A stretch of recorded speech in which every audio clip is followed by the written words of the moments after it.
بسم اللہ الرحمن الرحیم۔ السلام علیکم ورحمۃ اللہ وبرکاتہ۔ اسلام کے سچے تاریخی واقعات کے سلسلے میں آج آپ دوستوں کے سامنے اسلام کے پہلے خطیب حضرت ابو بکر صدیق رضی اللہ عنہ کا ایمان افروز واقعہ پیش کیا جا رہا ہے۔ ویڈیو میں آگے بڑھنے سے پہلے نئے آنے والے دوستوں سے گزارش ہے کہ ہمارے چینل کو ضرور سبسکرائب کریں اور آنے والی ویڈیو سے باخبر رہنے کے لیے بیل آئیکن پریس کریں۔ شکریہ۔ حضرت ابو بکر صدیق رضی اللہ عنہ کی محبت کا ایک ایمان افروز واقعہ۔ حضرت ابو بکر صدیق رضی اللہ عنہ کو دیکھیے، اسلام کا آغاز تھا، صرف 38 آدمی مسلمان ہوئے تھے، مکہ کی بستی کافروں سے بھری ہوئی تھی۔ حضرت ابو بکر صدیق رضی اللہ عنہ حضور صلی اللہ علیہ وآلہ وسلم کی محبت سے سرشار تھے۔ حضور صلی اللہ علیہ وآلہ وسلم سے انہوں نے التجا کی کہ مجھے اجازت دیجیے کہ میں لوگوں کو اعلانیہ آپ صلی اللہ علیہ وآلہ وسلم کی رسالت کی اطلاع دوں اور آپ صلی اللہ علیہ وآلہ وسلم سے فیضیاب ہونے کی دعوت دوں۔ آپ صلی اللہ علیہ وآلہ وسلم نے فرمایا، اے ابو بکر، ابھی ذرا صبر سے کام لو، ابھی ہم تعداد میں کم ہیں۔ حضرت ابو بکر صدیق رضی اللہ عنہ پر غلبہ حال طاری تھا۔ انہوں نے پھر اصرار کیا۔ حضور صلی اللہ علیہ وآلہ وسلم نے اجازت دے دی۔ ابو بکر صدیق رضی اللہ عنہ نے بے خوف و خطر لوگوں کو اسلام اور اس کے رسول صلی اللہ علیہ وآلہ وسلم کی طرف دعوت دی۔ ابن کثیر رحمۃ اللہ علیہ لکھتے ہیں کہ حضور صلی اللہ علیہ وآلہ وسلم کی بعثت کے بعد حضرت ابو بکر صدیق رضی اللہ عنہ پہلے خطیب ہیں جنہوں نے لوگوں کو اللہ اور اس کے رسول صلی اللہ علیہ وآلہ وسلم کی طرف بلایا۔ مشرکین مکہ آپ پر ٹوٹ پڑے، آپ رضی اللہ تعالیٰ عنہ کو سخت پیٹا اور روندا۔ عتبہ بن ربیعہ نے آپ کے چہرے پر بے تحاشا تھپڑ مارے۔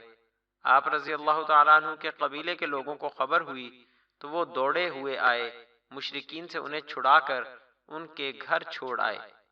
حضرت ابو بکر صدیق رضی اللہ عنہ بے ہوش تھے اور لوگوں کا خیال تھا کہ وہ جانبر نہ ہو سکیں گے۔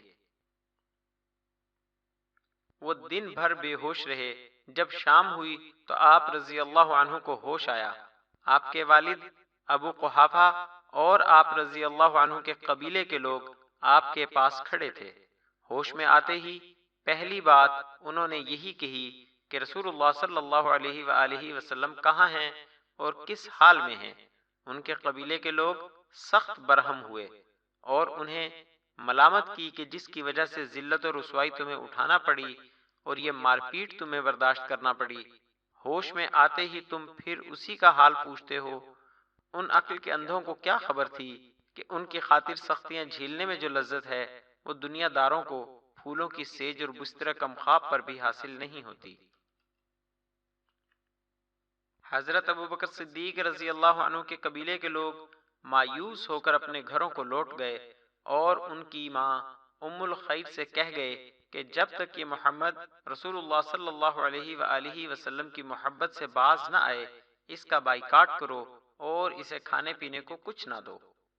ماں کی مامتا تھی، جی بھر آیا، کھانا لا کر سامنے رکھ دیا اور کہا کہ دن بھر کے بھوکے ہو، کچھ کھا لو۔ حضرت ابو بکر صدیق رضی اللہ عنہ نے کہا، اللہ کی قسم، میں کھانا نہیں چکھوں گا اور پانی کا گھونٹ تک نہیں پیوں گا جب تک حضور صلی اللہ علیہ وآلہ وسلم کی زیارت نہ کر لوں۔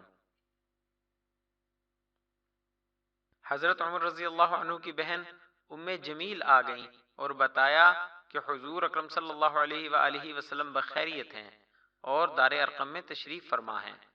حضرت ابو بکر صدیق رضی اللہ عنہ زخموں سے چور تھے، چلنے کے قابل نہ تھے۔ اپنی ماں کا سہارا لے کر بارگاہ رسالت میں حاضر ہوئے۔ حضور صلی اللہ علیہ وآلہ وسلم ان پر جھک پڑے اور انہیں چوما۔ حضور صلی اللہ علیہ وآلہ وسلم پر سخت گریہ طاری تھا۔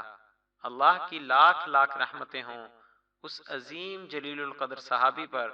اللہ ہمیں ان کی صحیح اتباع نصیب فرمائے، آمین ثم آمین۔ آخر میں آپ دوستوں سے گزارش ہے کہ ہماری حوصلہ افزائی کے لیے ہماری ویڈیوز کو لائک اور شیئر ضرور کریں۔ شکریہ، جزاک اللہ خیرہ۔